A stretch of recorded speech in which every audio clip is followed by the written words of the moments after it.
Bonjour, bienvenue dans votre émission Voix d'avenir, votre émission qui offre l'espace à la jeunesse congolaise de discuter, de parler et de soulever les défis qu'elle rencontre dans la communauté, en général beaucoup plus dans le domaine d'éducation, de santé, de l'employabilité et que sais-je encore, mesdames et messieurs.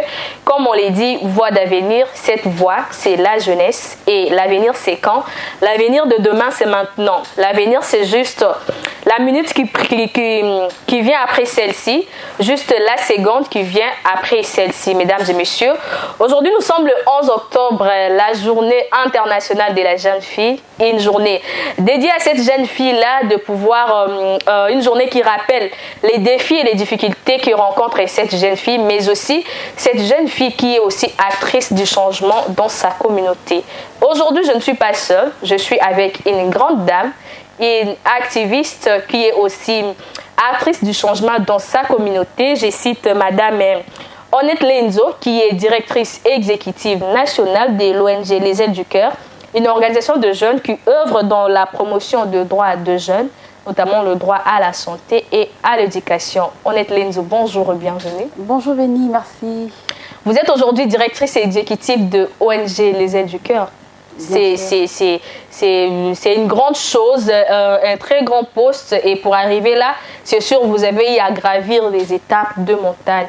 Est-ce que vous pouvez nous parler un peu de votre parcours? Onette Lenzo, qui vous êtes aujourd'hui directrice nationale exécutive, c'est ça, directrice exécutive nationale oui, de l'ONG Les Ailes du Cœur. C'est quand même une grande organisation de jeunes qui œuvrent dans le domaine de l'éducation et de la santé. Parlez-nous un peu de votre parcours. Merci beaucoup, Béni. Je suis Onette Lenzo, comme vous l'avez entendu tout à l'heure. Je suis directrice exécutive nationale de l'ONG Les Ailes du Cœur. Onette Lenzo a un parcours académique qui n'est pas moindre. Et Onette Lenzo, elle est infirmière A1. Onette Lenzo est licenciée en santé communautaire et financement des systèmes de santé. Onette Lenzo est experte en santé sexuelle et reproductive de jeunes et des adolescents. Et Onette Lenzo est formatrice nationale de VBG en milieu scolaire. VBG, dans les violence basée sur le genre, dans les mécanismes de gestion de plaintes. Vous voyez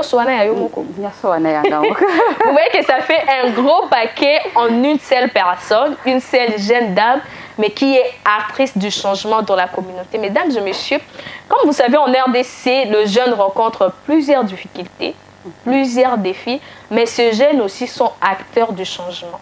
Vous voyez, il y a une grande dame ici qui est jeune.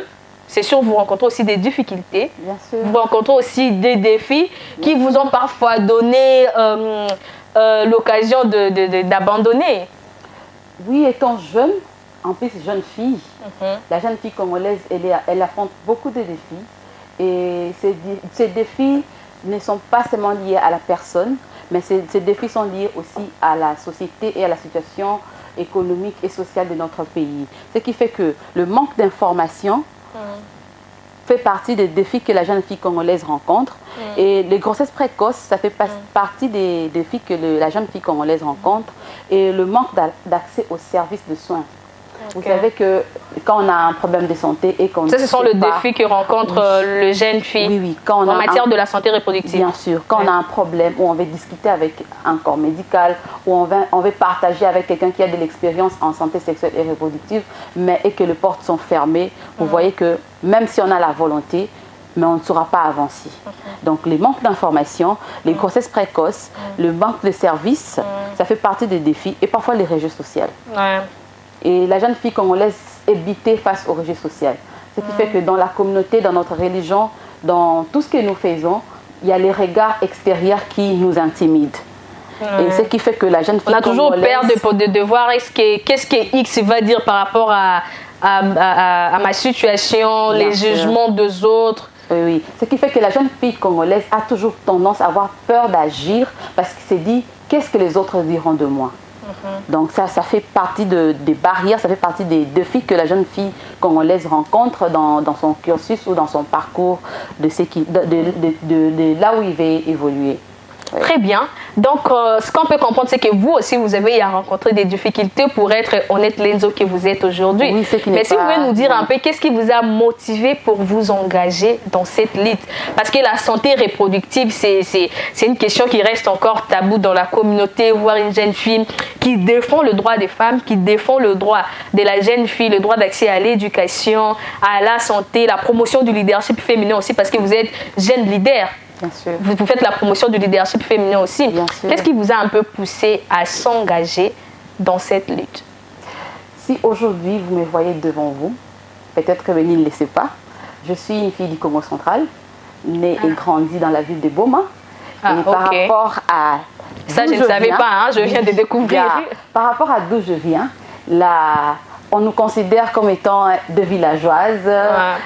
Nous sommes dans un milieu rural où il y a le manque d'informations. Et par rapport à mon parcours scolaire, par rapport à d'où je suis passée et où je suis maintenant, je me suis toujours dit, étant élève, quand je serai, j'aimerais que les filles de Boma ne soient pas traitées seulement comme étant de filles qui sont bien du village, des filles qui n'ont pas accès à l'information, des filles qui ne connaissent rien, de filles ignorantes. Et puis, dès le bas âge, je me suis toujours inspirée de grandes personnes. Et je me dis, si un jour je pouvais être comme cette dame, j'aiderais ma communauté à avoir des filles qui ont aussi étudié, qui font de grandes choses dans ces pays. Et les gens diront que même si les gens sont en province, ils sont en mesure de sortir au vu aussi de tout le monde et de faire de grandes choses. Et ça a toujours été ma motivation depuis l'école secondaire. Donc, en tout cas, il faut l'avouer aujourd'hui, vous êtes là en train d'inspirer pas mal de jeunes filles parce que, écoutez, votre parcours, c'est quand même quelque chose de très intéressant et plusieurs filles peuvent vous prendre comme modèle d'inspiration aussi. Ok. Donc déjà, comme vous avez compris, d'où je viens, les opportunités ne sont pas données. Parce qu'on dit toujours qu'à Kinshasa, il y a tout. Mais en province, les choses sont limitées. L'information, nous avons peut-être un problème d'information. Nous autres, nous avons peut-être eu la chance d'être encadrés, d'être dirigés, d'être orientés, avoir des modèles pour arriver là où nous sommes aujourd'hui, mais d'autres jeunes filles de la ville de Boma n'ont pas cette opportunité. D'autres jeunes filles qui sont en province, dans les fins fonds, dans les Cabinda, dans les Mahagi, à Mweneditu, à Mbandaka, Bikoro, Bujimaï, partout là-bas. Toutes ces jeunes filles qui sont là, ils ont besoin d'avoir des opportunités, ils ont besoin d'avoir quelqu'un qui doit les inspirer. Et si je suis parmi ces jeunes filles, moi je me dis aujourd'hui, jusqu'à présent, je suis en train de réussir mes rêves. Et que ces jeunes filles aussi qui sont dans la communauté, j'aimerais qu'ils trouvent des modèles qui peuvent les inspirer et croire en eux et ne pas baisser le bras. Et ce qui fait que la jeune fille d'aujourd'hui que je suis, j'ai rencontré des défis. J'ai rencontré des endroits où on me dit, ici, tu ne peux pas. Tu es une fille, tu ne peux pas. Et moi-même également, je me suis dit, étant fille, est-ce que si j'avançais sur cette lignée, je vais percer. Des fois, moi-même, j'avais des retenues sur ma personne. Mais je me suis toujours dit, vouloir ce pouvoir. Quand on veut quelque chose, on peut. Surtout avec les femmes. Quand la jeune fille dit, je veux quelque chose, elle met ça dans la tête et elle peut le faire. J'ai toujours marché avec cette détermination. Je dis, quand on veut, on peut. La détermination. Là où j'ai rencontré des difficultés, je n'ai pas fait de ces difficultés de drame. J'ai utilisé ces difficultés-là pour en faire de force. Des opportunités. Là où on m'a dit qu'ici, une fille ne peut pas, moi j'ai dit, ok, pourquoi une fille ne peut pas? Je trouve des stratégies pour contourner l'équivoque qu'on a fait porter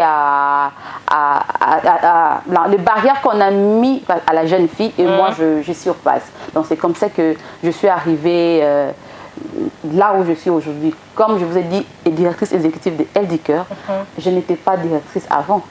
C'est tout un parcours. J'étais membre bénévole au sein de Eldiker. J'ai quitté de membre bénévole, je suis devenue assistante en logistique au sein de Eldiker. J'ai quitté assistante au niveau de logistique, je suis devenue assistante au programme. Je suis toujours Eldiker et j'ai quitté de l'assistante au programme. Aujourd'hui, après, je suis devenue chargée de programme.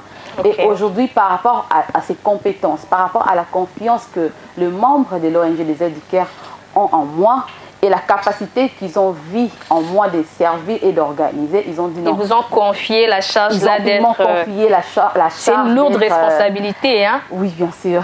Une grande organisation comme les Ailes du Caire, être directrice, je vois le stress au quotidien, beaucoup de boulot, beaucoup de choses.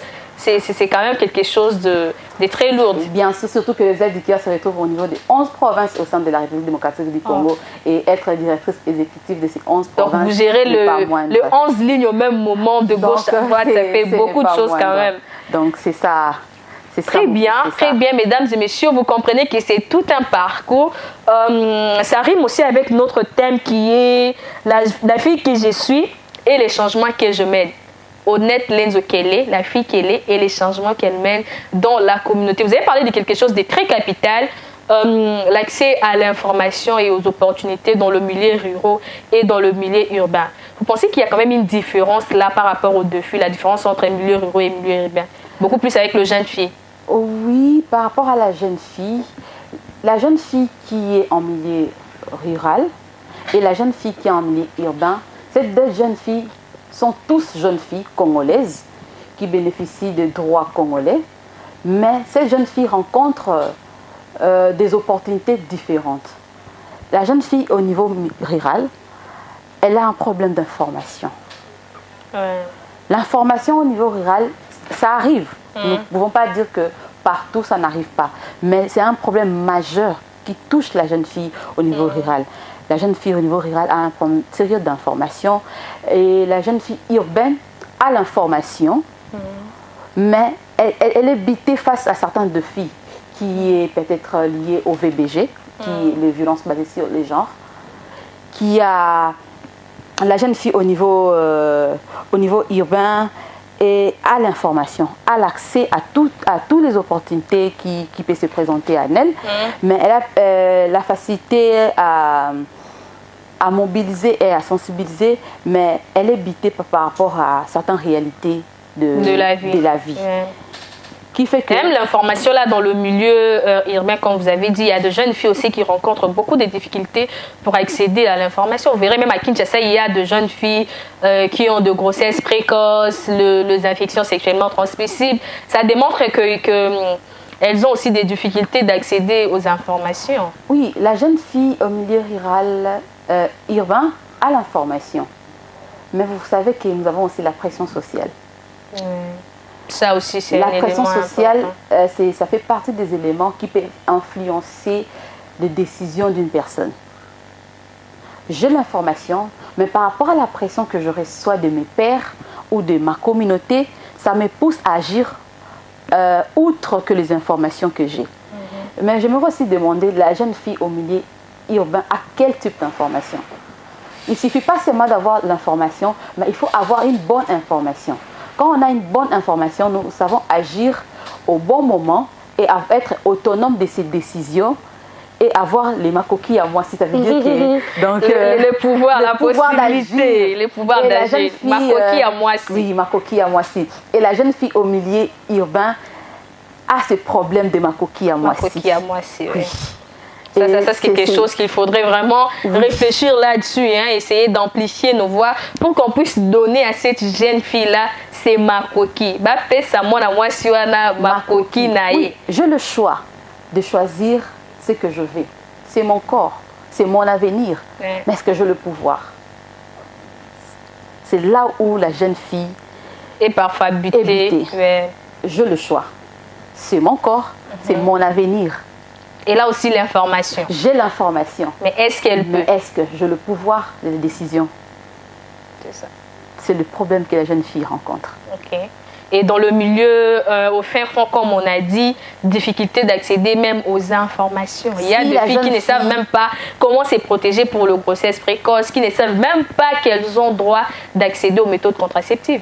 Si la jeune fille au milieu urbain a l'information et décide de ne pas utiliser cette information, que dire de la jeune fille qui est au milieu rural, qui n'a même pas l'information, moins encore le service, qui a le préjugé, qui a les tabous, qui a tout ce mécanisme de communauté, de pression sociale qui l'empêche d'agir.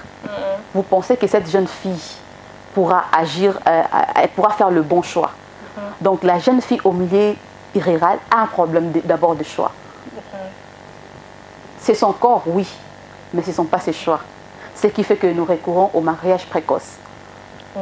Ça aussi, il faut en parler. C'est l'un des défis qui rencontrent les jeunes filles, beaucoup plus dans nos provinces, le mariage précoce. Oui. Donc, vous comprenez aussi l'ingala, non? Oui, bien sûr. Mariage précoce, donc, boingisi, salinyoso, qui non, okobala na papa kingani.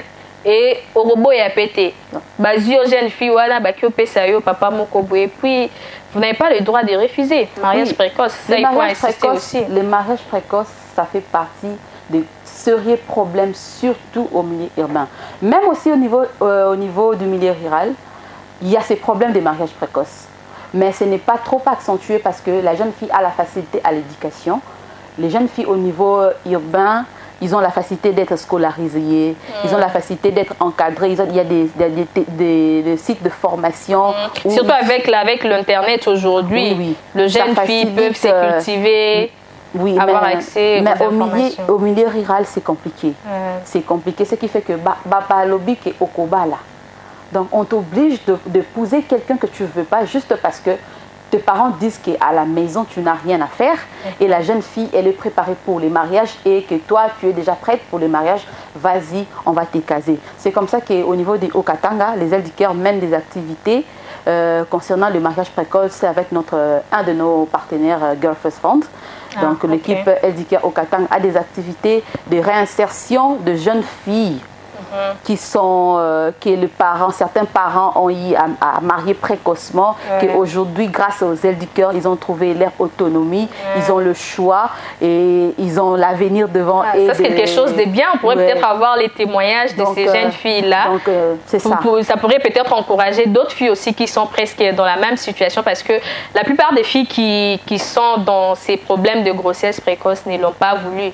Et elles ont peut-être des rêves, des ambitions, devenir peut-être honnête Lenzo de demain, mais ces rêves sont brisés comme ça, elles se retrouvent dans des foyers de ménage, donc peut-être avec la personne qui pétait. Bien sûr. Souvent c'est comme ça. Moi, papa, parce que maman a dit, parce que papa a dit, parce que l'âge avance ou parce qu'il y a dans certaines communautés, une fille de 15 ans déjà, on la considère prête au mariage. Et quand tu as 17 ans, que tu n'es pas encore marié, on te dit que... Surtout dans le village, tu vas ceux qui au Balina nous mais on te dit Otuli parce qu'on ne te voit pas. Ou dans certaines religions, déjà une fille de 17 ans doit avoir un proposant. Un proposant, un fiancé. Et vous voyez, quand je parle de la pression sociale, vous voyez que de part et d'autre, la jeune fille rurale et la jeune fille au milieu urbain, ils ont des problèmes en commun. Et chaque contexte doit rencontrer une façon d'aborder le sujet par rapport à où nous sommes. Quand nous sommes au niveau du milieu urbain, les textes et les orientations sont données par rapport au contexte où nous sommes. Et quand nous sommes au niveau rural, nous adaptons aussi les messages et les orientations par rapport à la communauté qui se présente au devant de nous. Ça aussi, adapter le message, parce que dans certains coins, quand vous partez avec cette thématique-là, la santé reproductive, surtout qu'il y a beaucoup de mythes sur la menstruation, la contraception. Je ne sais pas si vous avez déjà eu à rencontrer des difficultés comme ça, de personnes qui ont des idées fausses, surtout, sur la santé reproductive, notamment l'hygiène menstruelle. On stigmatise la fille qui voit ses règles, notamment la contraception. On pense qu'il y a beaucoup d'inconvénients en utilisant les méthodes contraceptives modernes, beaucoup plus le VBG aussi.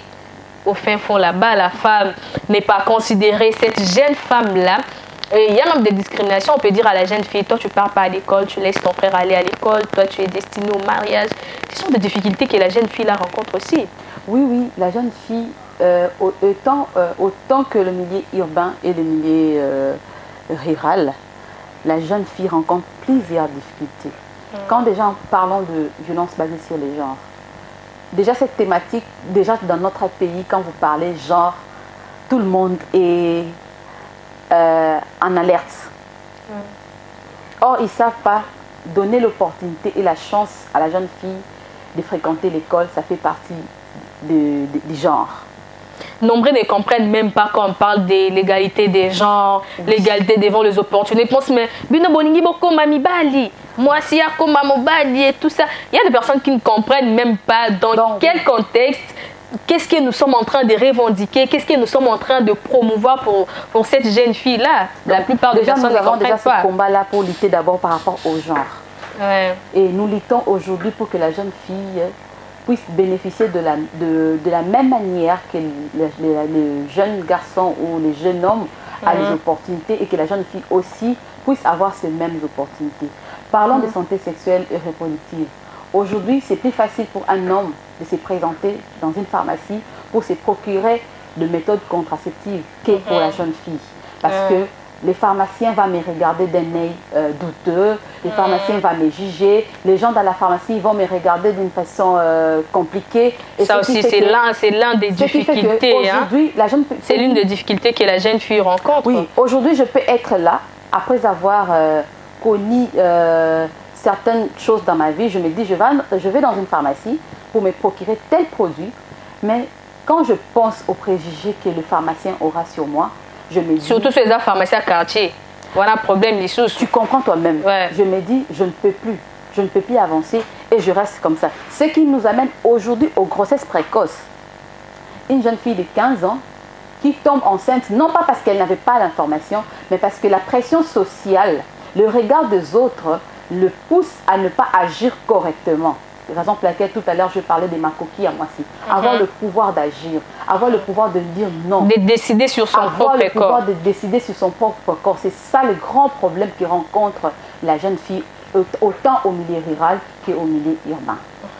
Et vous pensez pas que le parent, les leaders communautaires, religieux, l'école, les églises ont aussi un rôle à jouer dans l'éducation sexuelle complète de la jeune fille?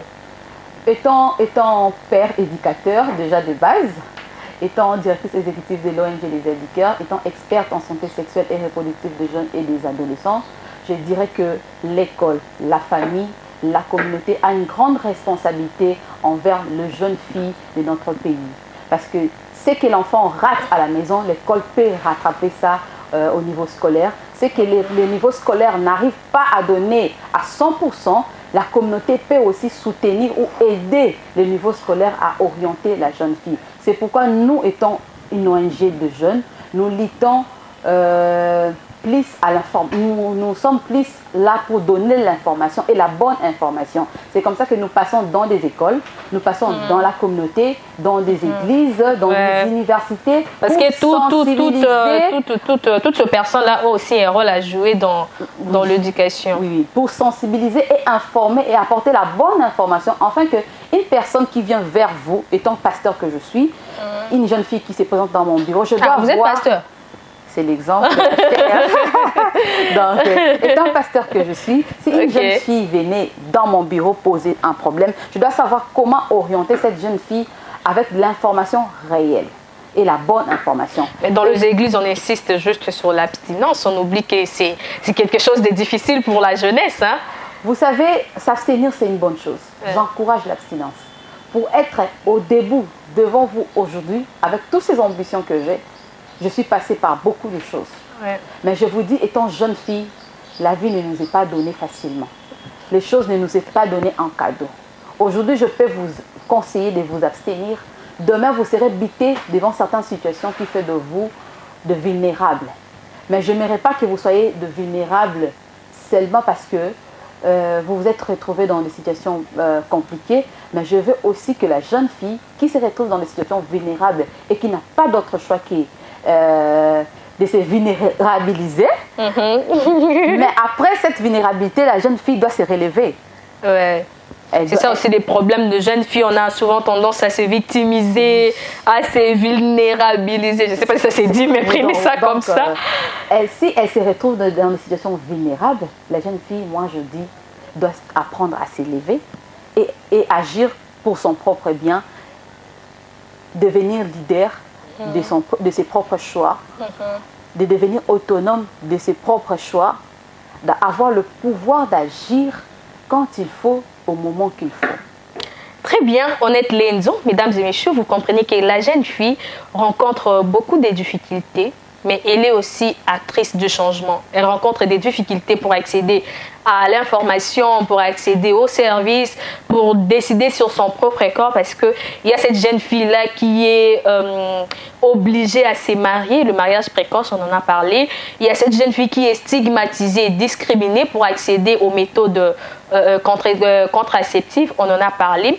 Maintenant, il faudrait donner à cette jeune fille-là, c'est Makoki, comme on a dit, de pouvoir s'informer et décider sur sa propre santé, décider sur son corps et décider sur tout ce qu'elle veut, hein. Donner les mêmes opportunités aux jeunes filles qu'aux jeunes garçons, que ça soit dans le monde de, comment on dit, dans le domaine de l'emploi, dans le domaine de l'éducation, que la jeune fille puisse avoir les mêmes opportunités que les hommes.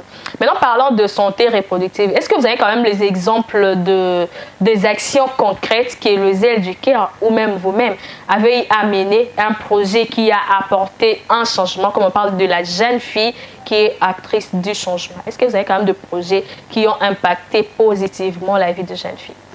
Merci beaucoup, Béni. Comme je dis tout à l'heure, que le Zèle du Cœur est dans les 11 provinces au sein de la République démocratique du Congo.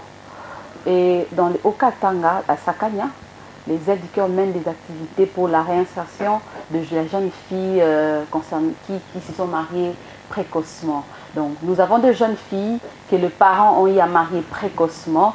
Et aujourd'hui, les Zèle du Cœur récupèrent ces jeunes filles-là et leur donnent le pouvoir de décider sur leur propre choix, les réinsèrent dans la communauté, dans la société, leur forment, donnent l'opportunité aujourd'hui de reprendre la scolarité pour certains qui sont encore à l'âge de reprendre la scolarité, pour d'autres qui ne sont pas encore, qui ont dépassé l'âge de la scolarité. Les Zèle du Cœur aujourd'hui leur forment, donnent des opportunités de formation, de coiffure esthétique, de coupe et couture aujourd'hui pour permettre à ces jeunes filles qui sont mariées précocement par rapport à la pression de la société de se réinsérer dans la communauté.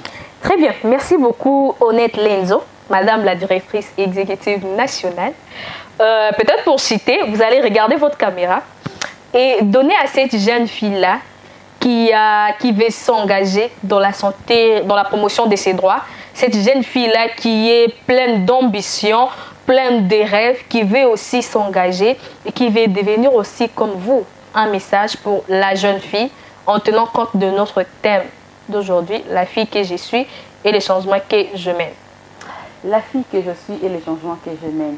Les conseils que je donne aux jeunes filles qui me suivent, chez vous, je ne sais pas dans quelle province, dans quelle ville, quelle cité, et j'aimerais dire à cette jeune fille des Kabinda, j'aimerais dire à cette jeune fille des Sakanya, j'aimerais dire à cette jeune fille du Nord Kivu, qui se trouve dans des situations compliquées, j'aimerais dire à cette jeune fille des Kikwit, aujourd'hui, de croire en vous. Croyez à vos rêves, croyez à votre détermination, fixez-vous des objectifs, fixez-vous des limites, soyez le propre auteur de votre décision et de votre choix. C'est votre corps, c'est votre avenir, c'est votre choix. Faites bien vos choix, décidez conséquemment, soyez leader et soyez autonome. Ça va vous aider. Et je crois que inspirez-vous de bonnes personnes. Comme vous-même. Si vous êtes une inspiration. Si vous estimez que je suis une bonne personne, que je suis un modèle pour vous, et inspirez-vous de moi. Mais trouvez des pairs à qui vous allez vous accrocher, trouvez des mentors, regardez la télé, suivez des informations. Il y a des gens, il y a des femmes dans ce pays qui ont évolué, il y a des femmes dans ce pays qui ont accroché et qui ont décollé. Donc accrochez-vous et nous allons décoller ensemble. Merci beaucoup. Merci beaucoup, mesdames et messieurs. C'était Honnête Lenzo, directrice exécutive nationale de ONG Les Zèle du Cœur. C'est par ici que nous mettons un point à notre émission d'aujourd'hui. une émission spéciale à l'occasion de la journée internationale de la jeune fille qui est célébrée sous le thème La jeune fille que je suis et les changements que je mène. Désormais, vous avez cet espace, la voie d'avenir, l'espace accordé à la jeunesse congolaise pour parler, pour réfléchir, pour soulever les points des difficultés, les enjeux que cette jeunesse-là rencontre. C'était Bénédicte Massango, votre présentatrice. Derrière la caméra, c'était Patrick et du côté technique, Rodrigue Ebonda. Mesdames et messieurs, merci à vous de nous avoir suivis. Merci à Honnête Lenzo d'avoir répondu à notre invitation. On se retrouve donc très prochainement pour un nouveau numéro, un nouveau sujet avec de nouvelles personnes et surtout avec dans l'ensemble toutes les nouvelles choses. Restez connectés sur la RTEC Tropicana. Moi, je vous retrouve très prochainement et d'ici là, portez-vous bien. À bientôt.